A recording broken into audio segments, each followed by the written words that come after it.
Assalamualaikum warahmatullahi wabarakatuh. Innal hamdalillah nahmaduhu wa nasta'inuhu wa nastaghfiruh wa na'udzu billahi min shururi anfusina wa min sayyiati a'malina. May yahdihillahu fala mudilla lahu wa may yudlilhu fala hadiya lahu. Asyhadu an la ilaha illallah wa asyhadu anna Muhammadan 'abduhu wa rasuluh, amma ba'd. Alhamdulillah, kita dapat bertemu pada pertemuan kali ini, iaitu kita akan membahaskan beberapa masalah ataupun beberapa ciri orang beriman daripada surah Al-Fatihah. Sepatutnya petang ni sahibus samahah, giliran beliau, tetapi beliau ada mesyuarat dan sebab itulah saya diamanahkan untuk menggantikan beliau pada petang ini. Jadi petang ini kita akan membahaskan 3 ciri orang yang beriman, yang mana kita kena tengok adakah ciri-ciri itu ada pada kita ataupun tidak. Tema kita pada bulan Ramadan tahun ini adalah berkaitan ciri-ciri orang mukmin. Bila kita berinteraksi dengan Al-Quran, sama ada menyebutkan ciri-ciri orang munafik, ciri-ciri ahli neraka, ciri-ciri ahli syurga, kita kena mengibaratkan ayat itu seolah-olah berbicara dengan kita. Contoh, bila berbicara tentang orang munafik, ada kalanya kita ni akan tengok ciri-ciri ni ada dekat si fulan, ciri ni ada dekat si fulan, kita tak tengok kat diri kita. Adakah ciri itu ada dekat kita ataupun tidak? Contoh, bila mana membicarakan tentang ayatul munafiq, ciri-ciri tanda orang munafik ada sekian-sekian. Contohnya tidak menepati janji. Kita pun tengok fulan, kita tak tengok adakah benda tersebut ada pada kita ataupun tidak. Demikian juga bila mana kita membicarakan pada hari ini ciri orang beriman, 3 ciri utama yang kita akan bahaskan pada pertemuan pada kali ini, kita lihat adakah ciri ini ada pada kita ataupun tidak. A'udzubillahi minasyaitonirrajim. Bismillahirrahmanirrahim.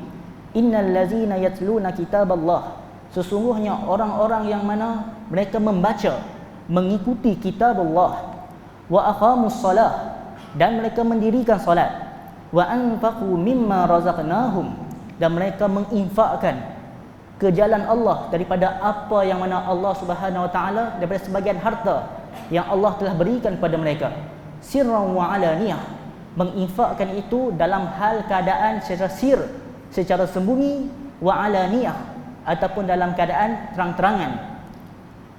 Yarjuna tijaratan lan tabur, yang mereka mengharapkan perniagaan itu tidak akan selama-lamanya rugi.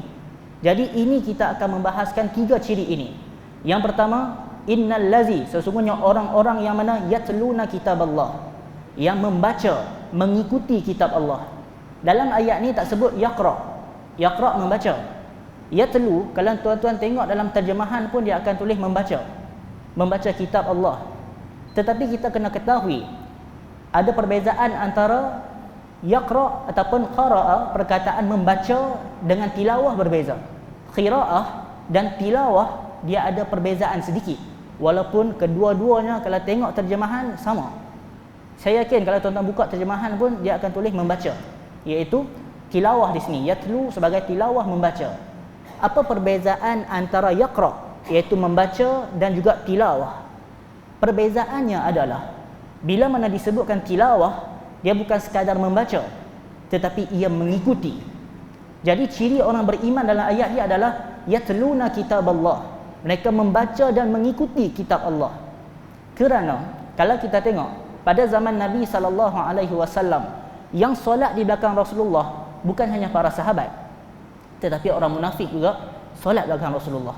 Mereka membaca Al-Quran, tetapi mereka tidak sampai kepada mengikut apa yang Allah Subhanahu wa taala perintahkan. Jadi sebab itu ciri pertama orang beriman dalam ayat ini disebutkan yatluna kitab Allah. Mereka membaca dan juga mereka mengikuti apa yang mana terdapat dalam kitab Allah. Membaca Al-Quran sahaja pun telah mendapat pahala. Membaca dan mengikuti, mentadabbur ayat Al-Quran, itu lebih menepati maksud yang sebenar membaca ayat Al-Quran. Jadi ciri yang pertama berkaitan orang beriman adalah membaca dan mengikut apa yang Allah Subhanahu wa taala perintahkan dan menjauhi larangan. Itu ciri orang yang beriman yang pertama. Jadi kita kena lihat adakah ciri-ciri tersebut ada pada kita ataupun tidak. Sebelum kita pergi kepada orang yang mana membaca dan mengikut Al-Quran, apa yang Allah suruh, kita pergi dahulu berkaitan membaca Al-Quran itu sendiri. Membaca Al-Quran sahaja pun fadilat dia saya tak perlu ulang lah. Saya rasa tuan-tuan pun dan ramai asatizah telah membicarakan fadilat membaca Al-Quran. Terutama sekali ketika mana bulan ini, bulan Ramadan, memang kita banyak tadarus Al-Quran. Membaca Al-Quran sahaja untuk orang yang mana dia ini nak baca Al-Quran tak apa elok, yang mana bacaan Al-Quran dia mungkin sangkut-sangkut, itu pun mendapat ganjaran yang besar. Iaitu Nabi SAW menyebutkan orang yang mana baca Al-Quran dalam keadaan sangkut-sangkut ini, maka dia akan dapat lahu ajran, 2 kebaikan, 2 pahala. Kenapa dia mendapat ajran, 2 pahala? Kerana usaha dia itu. Cuba bayangkan, orang yang mana dia ini ada satu kedudukan yang besar. Contoh, di syarikat dia ada kedudukan yang besar. Dalam syarikat dia mungkin dia dapat mengarah orang itu dan ini. Tetapi ditakdirkan ataupun dia ini kelemahannya tentang baca Al-Quran. Dia tak boleh baca Al-Quran. Tetapi walaupun dia sanggup, dia tak boleh baca Al-Quran, dia sanggup duduk juga halaqah tadarus. Orang tegur dia, walaupun yang tegur dia itu orang bawahan, yang tegur dia baca Al-Quran tak betul, dia tetap terima, dia tidak ego. Jadi sebab itulah orang yang mana dia ini baca Al-Quran dalam keadaan sangkut-sangkut, tak boleh nak baca sangat, dia akan dapat lahu ajran kalau dia berusaha untuk mempelajari dan untuk membaca Al-Quran. Kerana apa? Perlu buang ego. Nak buang ego susah. Kita bila mana kita ada satu kelebihan, tiba-tiba yang nak mengajar kita orang lebih bawah pada kita, dia rasa satu benda yang mana sukar untuk buang. Jadi sebab itulah orang yang mana dia tidak mahir baca Al-Quran, baca Al-Quran sangkut-sangkut, tetapi dia tetap belajar, lahu ajran. Rasulullah kata dia dapat 2 kebaikan. 2 kebaikan dia dapat sebab apa? Sebab dia terus untuk mengetahui apa yang mana terdapat cara untuk membaca kitab Allah ini, cara untuk memahaminya. Dia buang ego dia, dia buang segala kedudukan yang dia ada sebelum ni, dia buang semua bila mana melibatkan agama untuk memahami kitab Allah. Jadi sebab itulah kita katakan orang yang mana walaupun dia membaca Al-Quran sangkut-sangkut, tetap lahu ajran, mendapat 2 kebaikan. Jadi ciri pertama dalam ayat ni kita katakan yatluna kitab Allah. Dia membaca dan mengikut apa yang mana Allah Subhanahu Wa Taala perintahkan dalam Al-Quran. Itu ciri yang pertama. Ciri yang kedua, wa aqamus salah. Dia mendirikan solat. Mendirikan solat adalah ciri orang yang beriman yang kedua. Kerana untuk menunaikan solat, bukan semua orang direzekikan dapat berdiri, bangun, dapat direzekikan naik motor, naik kereta, jalan kaki ke masjid. Kalau solat dekat rumah pun, ada kalanya nak bangun, ambil air wuduk ni dekat bilik air pun dah berat dah. Tak solat sunat ke solat apa, nak bangun pergi ambil wuduk pun dah berat, apatah lagi untuk menunaikan solat. Jadi sebab itulah antara ciri orang beriman yang kedua adalah wa aqamus salah. Dia mendirikan solat. Kerana bukan senang untuk mendirikan solat, melainkan orang yang mana Allah Subhanahu Wa Taala memberikan rezeki kepadanya, kenikmatan untuk mendirikan solat. Saya masih ingat di sini, saya kata salah saya minggu pertama atau kedua Ustaz Syaril ada kuliah di sini, jurus Ramadan juga, beliau ada membahaskan tentang sabar. Sabar ada 3 ciri. Yang pertama adalah as-sabru fi ta'atillah. Sabar dalam melaksanakan ketaatan kepada Allah. Ini sabar yang mana peringkat maqam yang agak tinggi. Kalau kita tengok, para ulama menyebutkan sabar ini bimanzilatir ra'si minal jasad. Sabar kedudukannya kalau jasad. Sabar ini diibaratkan contoh tubuh badan kita, sabar ni pada kedudukan kepala manusia. Kalau kepala tak ada, mati lah. Jadi nak katakan kedudukan sabar ini tinggi. Dia bimanzilatir ra'si, pada kedudukan kepala, minal jasad, daripada badan. Untuk menunaikan solat perlukan kesabaran. Kita sabar menentang diri kita yang malas, kita sabar menentang dugaan ujian yang mana syaitan pula datang supaya kita hasut kita janganlah solat lagi, bagi kita rasa malas untuk solat. Akhirnya kita pun meninggalkan solat. Sebab itulah untuk menunaikan solat ni bukan semua orang mampu melakukannya. Bukan semua orang. Orang yang mana bermujahadah, dia menentang diri dia, orang itu yang mana dapat bangun untuk mendirikan solat menghadap Allah. Para ulama ketika membahaskan ayat ini, wa aqamus salah, mereka menafsirkan bahawanya orang-orang yang menjaga arkan wa azkarus salah, orang-orang yang menjaga rukun dan juga azkar, zikir-zikir ketika solat. Rukun solat, jika orang meninggalkan rukun solat, batala solatuhu, batal solat dia. Tapi meninggalkan zikir tak batal. Contoh, ketika mana seseorang rukuk dan sujud, dia tak baca tasbih, zikir yang sepatutnya, solat dia masih sah.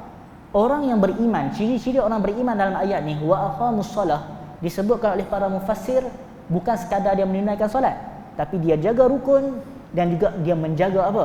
Dia menjaga juga azkar. Al-azkaru fi salah, zikir-zikir yang sepatutnya dia baca ketika solat. Waktu rukuk, waktu sujud, banyak zikir yang Rasulullah baca. Bahkan zikir yang mana Nabi SAW baca ketika rukuk, sujud, zikir-zikir yang berbeza. Sebelum ni mungkin kita hanya baca satu bacaan saja. Contohnya subhana rabbiyal a'la, mungkin sekali satu tu je kita baca. Hakikatnya masih banyak lagi zikir-zikir yang diajar oleh Nabi SAW. Mungkin nanti tuan-tuan boleh datang kuliah Sahibus Samahah berkaitan kitab Bulughul Maram, di situ ada menceritakan zikir-zikir, apa azkar yang dibaca oleh Nabi SAW dalam solat, supaya kita dapat pelbagaikan bacaan tersebut. Kita dapat baca bacaan yang mana mungkin sebelum ni kita dah baca dah bacaan tu, kali ni kita pelbagaikan, banyakkan lagi bacaan yang patut kita baca. Jadi ciri yang kedua disebutkan di sini adalah wa aqamus salah. Ciri yang ketiga orang beriman, wa anfaqu mimma razaqnahum, mereka menginfakkan, memberi sedekah, mengeluarkan harta, mimma razaqnahum, sebahagian daripada harta yang mana Allah Subhanahu wa taala telah berikan kepada mereka. Iaitu di sini adalah berkaitan mereka mengeluarkan harta di jalan Allah, mereka mengeluarkan zakat, mereka mengeluarkan apa yang sepatutnya dikeluarkan, membantu orang-orang susah, membantu orang-orang yang memerlukan. Ini ciri orang beriman yang ketiga, iaitu mengeluarkan zakat dan juga memberikan infak kepada orang, memberikan pertolongan kepada kaum muslimin. Ini ciri orang beriman yang ketiga. Kerana apa? Sebab apa? Infak ini, memberi sedekah ini dianggap sebagai ciri orang beriman. Bukan senang nak keluarkan harta. Kita nak keluarkan harta yang ada pada diri kita susah. Sebab itu Nabi SAW sebut, was-sadaqatu burhan. Rasulullah sebut, sedekah itu adalah burhan. Burhan itu apa? Bukti. Apa maksud hadis? Rasulullah kata was-sadaqatu burhan, sedekah ini adalah burhan. Kata Al-Imam An-Nawawi, ulama mazhab Syafi'i yang mensyarahkan banyak mensyarahkan kitab hadis seperti mana Sahih Muslim. Al-Imam An-Nawawi mengatakan maksud was-sadaqatu burhan, sedekah itu adalah bukti, menunjukkan sedekah bila kita keluarkan harta itu bukti keimanan. Itu bukti keimanan kita. Kita membuktikan kita ini adalah orang yang beriman. Bukan senang nak keluarkan sedekah, nak keluarkan harta. Ada riwayat Rasulullah menyebutkan bahawasanya sedekah yang baik ini ketika mana wa anta sahih atau kama qala, ketika kita masih sihat. Ketika kita masih dalam keadaan sihat, kita keluarkan sedekah. Itu antara sedekah yang baik. Sebab apa? Bila kita sakit memang kita akan keluarkan harta, sebab kita berharap Allah Subhanahu wa taala sembuhkan. Tetapi kalau ketika kita sihat, tak ada masalah, waktu itulah kita lalai daripada nikmat. Waktu kita dalam keadaan sihat walafiat, kita tak ada apa-apa masalah, kita dalam keadaan tenang, waktu itulah waktu yang kita lalai. Selalunya insan, manusia akan kembali ingat kepada Allah bila mana dia diuji dan dia dihentak sampai dia terduduk dan terjatuh ke bawah. Waktu itu barulah manusia dia akan dekat dengan Allah. Sebab itu Nabi SAW menyebutkan sedekah yang mana antara yang baik adalah ketika sahih, ketika diri kita ni dalam keadaan sihat. Itu pertama. Kedua adalah ketika mana dalam keadaan kita takut kita akan jatuh miskin. Itu sedekah yang antara yang utama, iaitu ketika mana kita rasa kalau aku bagi harta ni, kita rasa macam ketika tu rasa kedekut. Waktu kita rasa kedekut tu, waktu itulah bila kita sedekahkan, infakkan harta, itu antara waktu yang terbaik. Waktu tersebut, waktu kita berlawan dengan diri kita. Tapi kita kena tengok juga bab berkata sedekah ni ada perbahasannya. Jangan kita sedekahkan semua sehingga perkara yang wajib kita memberi nafkah. Kalau orang yang mana dia wajib memberi nafkah kepada anak dia ke siapa, dia kena tengok juga kadar sedekah yang dia keluarkan. Demikian juga dia kena tengok hutang yang mana jika sampai tempoh dia. Itu perbahasan dalam bidang fiqh lah, bukan kita bahaskan di sini berkaitan hal tersebut. Jadi kita katakan yang ketiga adalah berkaitan sedekah, infak. Seterusnya ayat ini juga menyebutkan bahawasanya sirran wa alaniyah, iaitu secara sir. Sedekah itu secara sir, sembunyi, secara tersembunyi, dan juga wa alaniyah.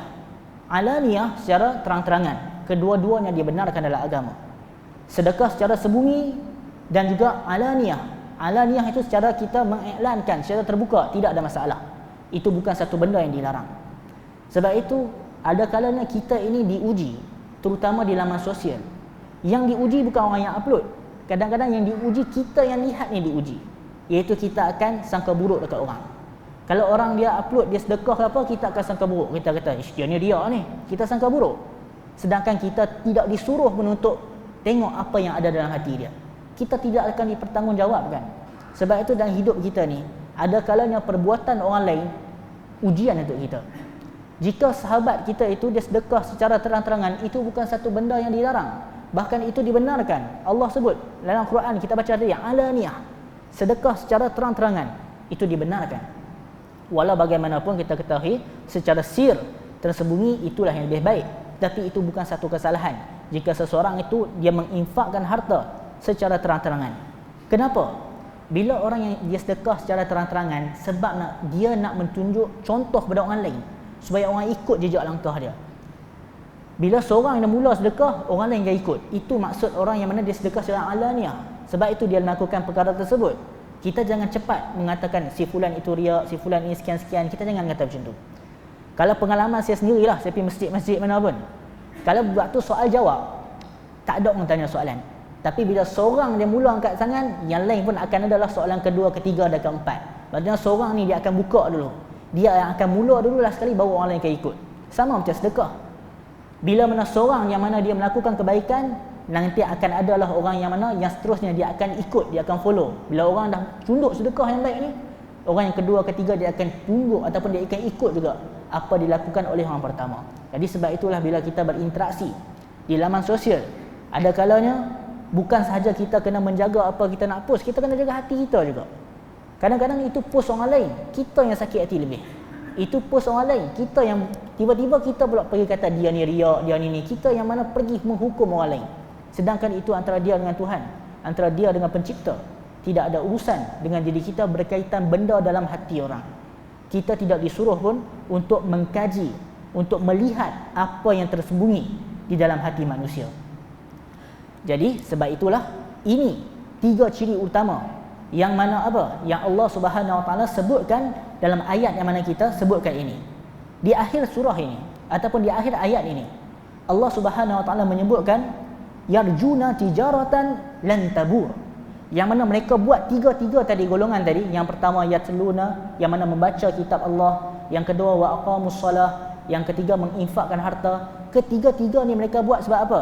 Yarjuna tijaratan lan tabur. Mereka buat ni sebab mereka mengharapkan bisnes, mengharapkan perniagaan sawab, mengharapkan pahala lan tabur. Lan tabur maksudnya yang tidak sama sekali akan rugi. Maksudnya orang yang mana kalau kita ini berbisnes, bisnes ada kalanya akan rugi, akan untung. Demikian juga kalau orang main saham. Saham ni akan rugi, akan untung. Tetapi orang yang mana melakukan 3 benda tadi, dia baca Al-Quran, dia menunaikan solat, mendirikan solat, dia memberi sedekah, infak atau mengeluarkan zakat. Orang yang melakukan 3 ini, dia ada ciri ini pada diri dia, maka dia akan buat apa? Ataupun apa dia akan dapat? Dia akan dapat pahala yang mana dia akan dapat ganjaran lan tabur, yang sama sekali tidak akan rugi. Dalam bahasa Arab, lan adalah nafi lil abad, menafikan untuk perkara selama-lamanya, benda masa depan. Dia menafikan terus selama-lamanya. Jadi ayat ini menyebutkan orang-orang yang buat ibadah tadi itu, mereka ini akan dapat pahala yang mana kemudian lan tabur, yang tidak akan rugi sama sekali. Mereka tidak akan rugi. Pahala mereka ni akan berkekalan di akhirat selagi mana mereka tidak menzalimi orang lain lah. Kalau dia menzalimi orang lain, itu perbahasan lain. Sebab ada hadis yang berkaitan kalau orang muflis, pahala-pahala dia akan diberikan kepada orang yang mana dia zalimi dengan kadar kezaliman dia. Yang kita katakan ini adalah jika 3 ciri ini dia lakukan dan dia tidak menzalimi orang, dia akan mendapat manfaat. Yang mana manfaat ini akan berkekalan. Inilah perniagaan yang mana tidak ada kerugian. Niaga yang lain saya yakin kat sini pun ramai yang mana ahli perniagaan yang meniaga, ada untung, ada rugi. Tambah pula suasana ekonomi sekarang, ada yang mana rugi, ada yang untung. Tetapi yang mana dalam ayat ni menyebutkan 3 ciri orang beriman tadi, yang mana perniagaan mereka, tijarah dalam ayat ni maksudnya sawab, pahala mereka ini lan tabur, yang tidak akan sia-sia, tidak akan rugi buat selama-lamanya. Wallahu alam. Ini sahaja berkaitan 3 ciri yang mana orang beriman, yang mana kita bahaskan pada hari ini. Sebelum kita keluar melangkah daripada masjid ni, kita tengok balik ada tak ciri-ciri 3 ini. iaitu membaca, mengikuti apa yang ada dalam kitab Allah, menunaikan solat, sentiasa selalu menunaikan solat, dan juga yang ketiga, menginfakkan harta, mengeluarkan zakat dan membantu orang-orang miskin dan selainnya. Wallahu alam. Kita sampai di sini dahulu. Assalamualaikum warahmatullahi wabarakatuh.